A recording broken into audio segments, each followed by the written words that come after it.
आज स्वामी विवेकानंद जी की 163वीं जन्म जयंती वर्ष है। 12 जनवरी को उनके जन्म दिवस के अवसर पर इस दिन को राष्ट्रीय युवा दिवस के रूप में मनाया जाता है।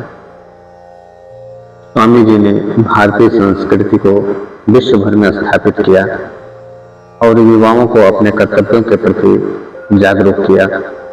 उनका जीवन और उनके विचार आज भी हमारे लिए प्रेरणा के स्रोत हैं।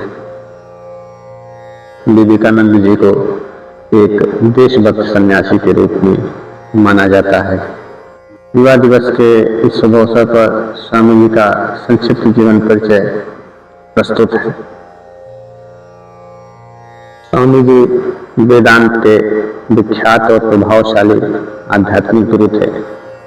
उनका जन्म 12 जनवरी सन 1863 मकर संक्रांति संवत 1920 को कलकत्ता के एक कुलीन कायस्थ परिवार में हुआ था।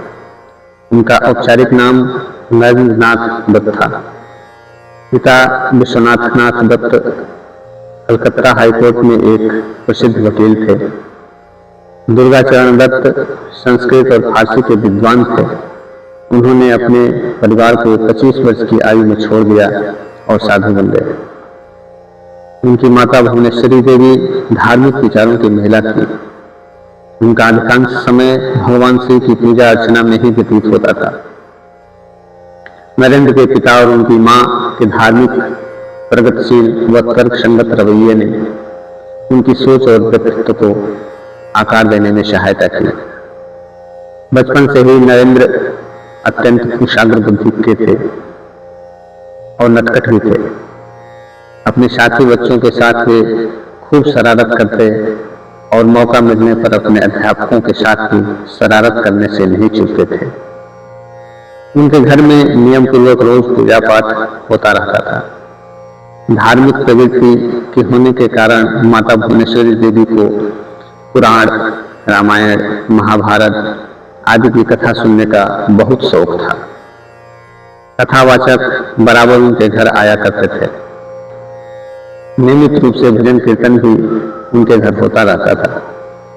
परिवार के धार्मिक एवं आध्यात्मिक वातावरण के प्रभाव से बालक नरेंद्र के मन में बचपन से ही धर्म एवं आध्यात्म के प्रति गहरे संस्कार स्थापित हो गए।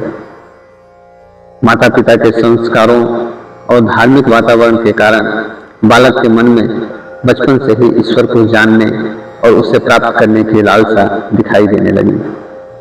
ईश्वर के बारे में जानने की उत्सुकता में कभी कभी वे ऐसे प्रश्न पूछ बैठते थे कि उनके माता पिता और कथावाचक पंडित तक चक्कर में पड़ जाते थे। सन 1871 में 8 साल की उम्र में नरेंद्रनाथ ने ईश्वर चंद्र विद्यासागर के मेट्रोपॉलिटन संस्थान में दाखिला लिया, जहां वे स्कूल गए। 1877 में उनका परिवार रायपुर चला गया। 1879 में कलकत्ता में अपने परिवार की वापसी के बाद वह एकमात्र छात्र थे जिन्होंने प्रेसिडेंसी कॉलेज में प्रवेश परीक्षा में प्रथम डिवीजन अंक प्राप्त किए। वे दर्शन, धर्म, इतिहास, सामाजिक विज्ञान, कला और साहित्य सहित कई विषयों के अत्यंत उत्साही पाठक थे। उनकी वेद, उपनिषद, भागवत गीता, रामायण, महाभारत और पुराणों के अतिरिक्त अनेक हिंदू शास्त्रों में गहन रुचि थी। नरेंद्र भारतीय शास्त्रीय संगीत में प्रशिक्षित थे और वे नियमित रूप से शारीरिक व्यायाम व खेलों में भाग भी लिया करते थे। नरेंद्र ने पश्चिमी तर्क, पश्चिमी दर्शन और यूरोप इतिहास का अध्ययन जनरल असेंबली इंस्टीट्यूट में किया। 1881 में उन्होंने ललित कला की परीक्षा उत्तीर्ण की और 1884 में कला स्नातक की डिग्री पूरी कर ली।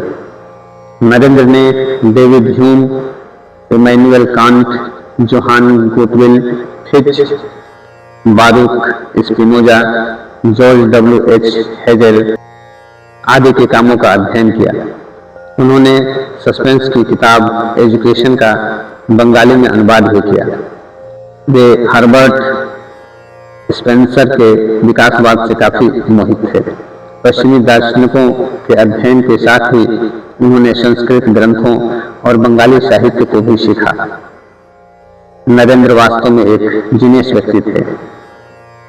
1880 में नरेंद्र हिंदू धर्म में रामकृष्ण के प्रभाव से केशव चंद्र सेन की 9 विधान में शामिल हुए। नरेंद्र 1884 से पहले कुछ बिंदु पर एक फ्री मसोनरी लॉज और साधारण ब्रह्म समाज को ब्रह्म समाज का ही एक अलग गुट माना करते थे। 1881 से 1884 के दौरान वे सेंस बैंड ऑफ होप में भी सक्रिय रहे, जो धूम्रपान और शराब पीने से युवाओं को हतोत्साहित करता था। यह नरेंद्र के परिवेश के कारण पश्चिमी आध्यात्मिकता के साथ ही परिचित हो गया था। उनके प्रारंभिक विश्वासों को ब्रह्म समाज में जो एक निराकार ईश्वर में विश्वास और मूर्ति पूजा का प्रतिवाद करता था ने प्रभावित किया और सुव्यवस्थित युक्ति संगत अद्वैतवादी अवधारणाओं, धर्मशास्त्र, वेदांत और उपनिषदों के एक चयनात्मक और आधुनिक ढंग से अध्ययन पर प्रोत्साहित किया। एक बार की बात है, किसी शिष्य ने गुरुदेव की सेवा में घृणा और निष्क्रियता दिखाते हुए नाक और भौं सिकोड़े। यह देखकर विवेकानंद जी को काफी क्रोध आ गया। वे अपने उस गुरु भाई को सेवा का पाठ पढ़ाते और गुरुदेव की प्रत्येक वस्तु के प्रति प्रेम दर्शाते हुए उनके बिस्तर के पास रक्त, कफ आदि से भरी थूकदानी उठाकर फेंकते थे। गुरु के प्रति ऐसी अनन्य भक्ति और निष्ठा के प्रताप से ही वे अपने गुरु के शरीर और उनके दिव्यतम आदर्शों की उच्चतम सेवा कर सके, गुरुदेव को समझ सके और स्वयं के अस्तित्व को गुरुदेव के स्वरूप में विलीन कर सके। आगे चलकर समग्र विश्व में भारत के अमूल्य आध्यात्मिक भंडार की महक वे फैला सके। ऐसी थी उनके इस महान व्यक्तित्व की नींव, जिसमें गुरु भक्ति, गुरु सेवा और गुरु के प्रति अनन्य निष्ठा थी, जिसका परिणाम आगे सारे संसार ने देखा। स्वामी विवेकानंद अपना जीवन अपने गुरुदेव रामकृष्ण परमहंस को समर्पित कर चुके थे। उनके गुरुदेव का शरीर अत्यंत रुग्ण हो गया था। गुरुदेव के शरीर त्याग के दिनों में वे अपने घर और कुटुंब की नाजुक हालात व स्वयं के भोजन की चिंता किए बिना वे गुरु की सेवा में सतत संलग्न रहे। विवेकानंद बड़े स्वप्नद्रष्टा थे। उन्होंने एक ऐसे समाज की कल्पना की थी जिसमें धर्म या जाति के आधार पर मनुष्य में कोई भेद न रहे। उन्होंने वेदांत के सिद्धांतों को इसी रूप में देखा था। आध्यात्मवाद बनाम भौतिकवाद के विवाद में पड़े बिना यह कहा जा सकता है कि समानता के सिद्धांत का जो आधार विवेकानंद जी ने दिया, उनसे सबल बौद्धिक आधार शायद ही ढूंढा जा सके। विवेकानंद को युवकों में बड़ी आशाएं थी। आज के युवकों के लिए इस ओजस्वी सन्यासी का जीवन एक आदर्श है। एक बार की बात है, स्वामी विवेकानंद अपने आश्रम में सो रहे थे। तभी एक व्यक्ति उनके पास आया जो कि बहुत ही दुखी था और आते ही स्वामी जी के चरणों में गिर पड़ा और बोला, महाराज, मैं अपने जीवन में खूब मेहनत करता हूँ, हर काम खूब मन लगाकर करता हूँ, फिर भी आज तक मैं कभी सफल नहीं हो पाया। उस व्यक्ति की बातें सुनकर स्वामी जी ने कहा, ठीक है, आज आप मेरे इस पालतू कुत्ते को थोड़ी देर तक घुमा कर लाएं, कब तक आपकी समस्या का समाधान मैं ढूंढता हूँ। इतना कहने के बाद वह व्यक्ति कुत्ते को घुमाने के लिए चला गया और फिर कुछ समय बीतने के बाद वह व्यक्ति वापस आया तो स्वामी विवेकानंद ने उस व्यक्ति से पूछा कि यह कुत्ता इतना हाँफ क्यों रहा है, जबकि तुम थोड़े से भी थके हुए नहीं लग रहे हो, आखिर ऐसा क्या हुआ? इस पर उस व्यक्ति ने कहा कि मैं तो सीधा अपने रास्ते पर चल रहा था, जबकि यह कुत्ता इधर उधर रास्ते भर भागता रहा और कुछ भी देखता तो उधर ही दौड़ जाता था, जिसके कारण यह इतना थक गया है। इस पर स्वामी जी ने मुस्कुराते हुए कहा, बस यही तुम्हारे प्रश्नों का जवाब है। तुम्हारी सफलता की मंजिल तो तुम्हारे सामने ही होती है, लेकिन तुम अपने मंजिल की बजाय इधर उधर भागते रहते हो, जिससे तुम अपने जीवन में कभी सफल नहीं हो पाए। यह बात सुनकर उस व्यक्ति को समझ में आ गया, यदि सफल होना है तो हमें अपने मंजिल पर ध्यान देना चाहिए। स्वामी जी की इस कहानी से हमें यही शिक्षा मिलती है कि हमें जो करना है, जो कुछ भी बनना है, हम उस पर ध्यान नहीं देते और दूसरों को देखकर वैसा ही हम करने लगते हैं, जिसके कारण हम अपने सफलता के लक्ष्य के पास होते हुए भी दूर भटक जाते हैं। इसलिए यदि जीवन में सफल होना है तो सदा हमें अपने लक्ष्य पर ध्यान केंद्रित करना होगा। स्वामी जी की ख्याति देश विदेश में फैली हुई थी। एक बार स्वामी जी समारोह के लिए विदेश गए हुए थे और उनके समारोह में बहुत से विदेशी लोग आए हुए थे। उनके द्वारा दिए गए स्पीच से एक विदेशी महिला बहुत प्रभावित हुई और वह विवेकानंद के पास आई और स्वामी जी से बोली कि मैं आपसे विवाह करना चाहती हूँ, ताकि आपके जैसा ही मुझे गौरवशाली पुत्र की प्राप्ति हो सके। इस पर स्वामी जी बोले, क्या आप जानती हैं कि मैं एक सन्यासी हूँ, भला मैं कैसे विवाह कर सकता हूँ? यदि आप चाहें तो मुझे अपना पुत्र बना सकते हैं, इससे मेरा संन्यास भी नहीं टूटेगा और आपको मेरे जैसा पुत्र भी मिल जाएगा। यह बात सुनते ही वह विदेशी महिला स्वामी जी के चरणों में गिर पड़ी और बोली कि आप धन्य हैं, आप ईश्वर के समान हैं, जो किसी भी परिस्थिति में अपने धर्म और मार्ग से विचलित नहीं होते हैं।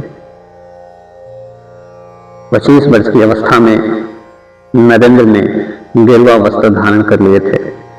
तत्पश्चात उन्होंने पैदल ही पूरे भारतवर्ष की यात्रा की। विवेकानंद ने 31 मई 1893 को अपनी यात्रा शुरू की और जापान के कई शहरों जैसे Nagasaki, Kobe, Yokohama, Osaka, Kyoto और टोक्यो आदि का दौरा किया। चीन और कनाडा होते हुए अमेरिका के शिकागो पहुंचे। सन 1893 में शिकागो में विश्व धर्म परिषद हो रहा था। स्वामी विवेकानंद जी उसमें भारत के प्रतिनिधि के रूप में पहुंचे थे। यूरोप, अमेरिका के लोग उस समय पराधीन भारतवासियों को बहुत ही हीन दृष्टि से देखते थे। वहां लोगों ने बहुत प्रयत्न किया कि स्वामी विवेकानंद जी को सर्वधर्म सम्मेलन में बोलने का समय न मिले, परंतु एक अमेरिकन प्रोफेसर के प्रयास से उन्हें थोड़ा समय मिला। उस परिषद में उनके विचार सुनकर सभी विद्वान चकित रह गए। फिर तो अमेरिका में उनका अत्यधिक स्वागत हुआ। वहां उनके भक्तों का एक बड़ा समुदाय बन गया। 3 वर्ष वे अमेरिका में ही रहे और वहां के लोगों को भारतीय तत्वज्ञान की अद्भुत ज्योति प्रदान की। उनके व्यक्तित्व शैली तथा ज्ञान को देखते हुए वहां के मीडिया ने उन्हें साइक्लोनिक हिंदू का नाम दिया। आध्यात्मिक विद्या और भारतीय दर्शन के बिना विश्व अनाथ हो जाएगा, यह स्वामी विवेकानंद का दृढ़ विश्वास था। अमेरिका में उन्होंने रामकृष्ण मिशन की अनेक शाखाएं स्थापित की। अनेक अमेरिकी विद्वानों ने उनका शिष्यत्व ग्रहण किया। वे सदा अपने को गरीबों का सेवक कहते थे। भारत के गौरव को देश देशांतरों में उज्जवल करने का उन्होंने सदा प्रयत्न किया।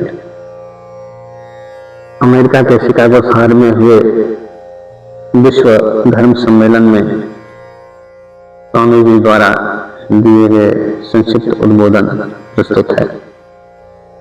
मेरे अमेरिकी भाइयों बहनों, आपने जिस सम्मान, सौहार्द और स्नेह के साथ हम लोगों का स्वागत किया है, उसके प्रति आभार प्रकट करने के निमित्त खड़े होते समय मेरा हृदय अवर्णनीय हर्ष से पूर्ण हो रहा है।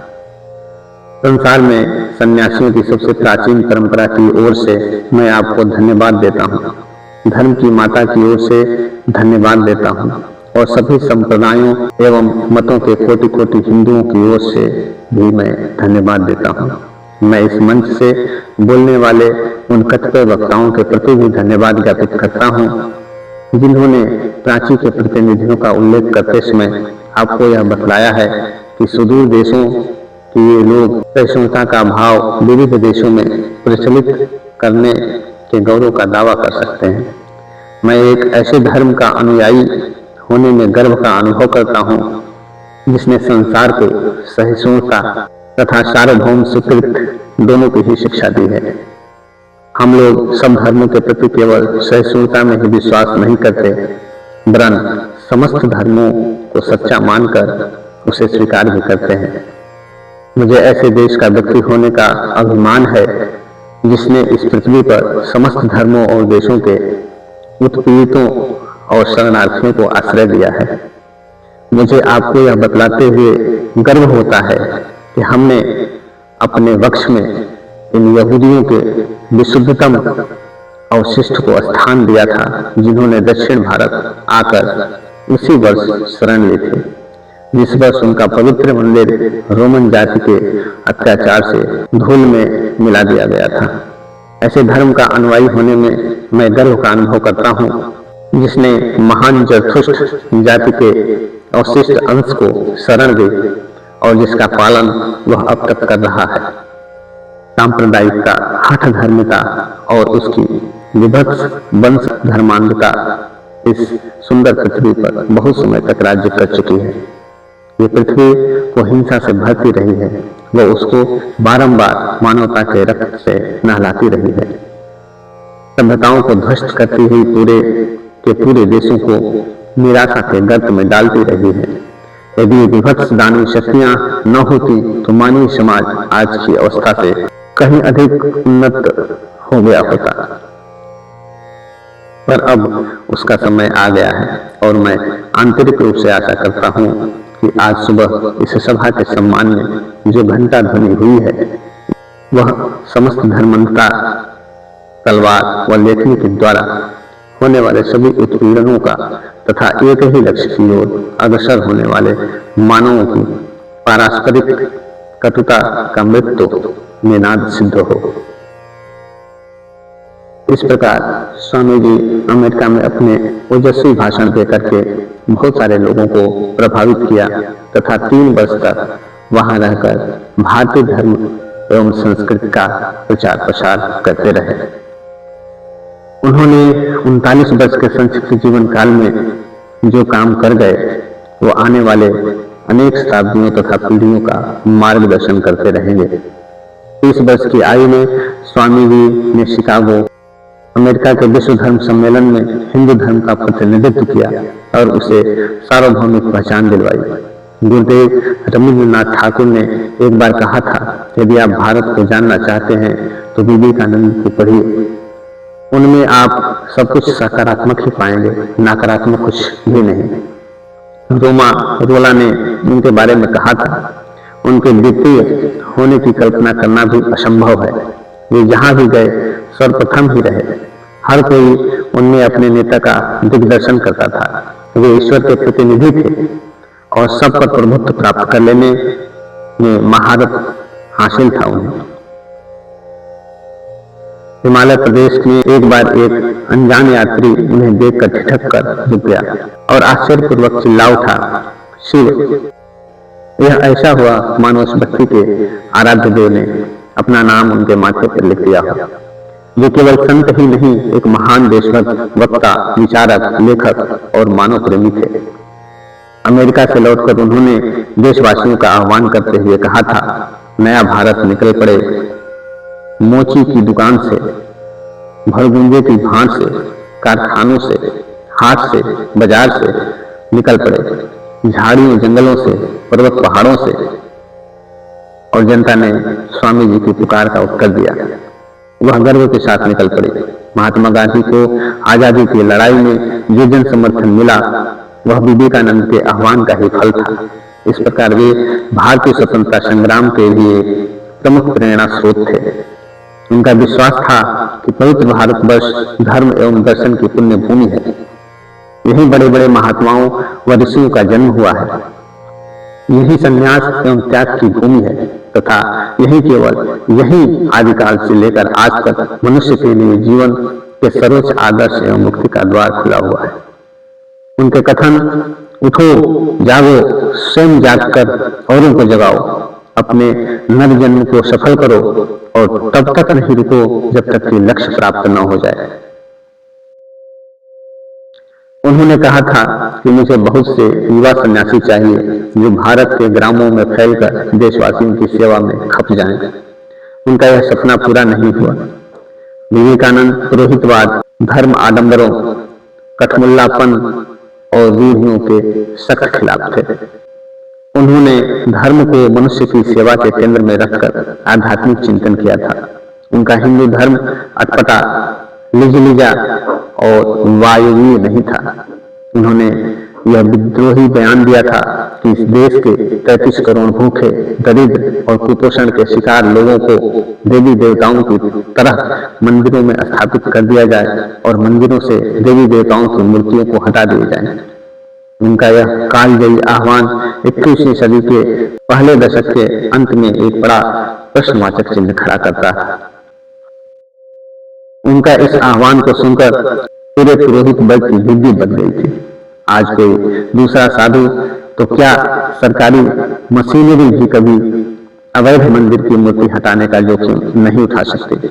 विवेकानंद के जीवन की अंतर्लय यही थी कि वे इस बात से आश्वस्त थे कि धरती की गोद में यदि कोई देश है जिसमें मनुष्य की हर तरह की बेहतरी के लिए ईमानदार कोशिशें की है तो वह देश भारत ही है।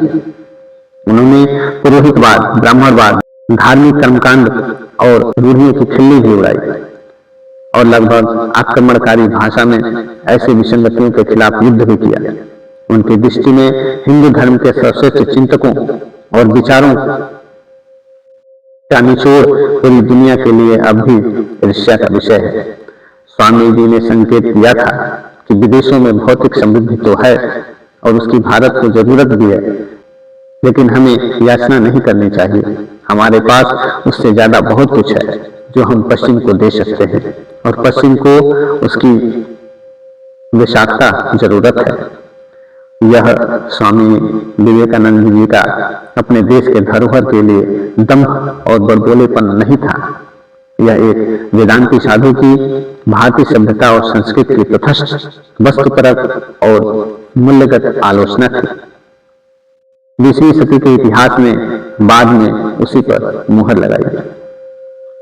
विश्व भर में विवेकानंद जी ओजस्वी और सारगर्भित व्याख्यानों के लिए प्रसिद्ध हैं।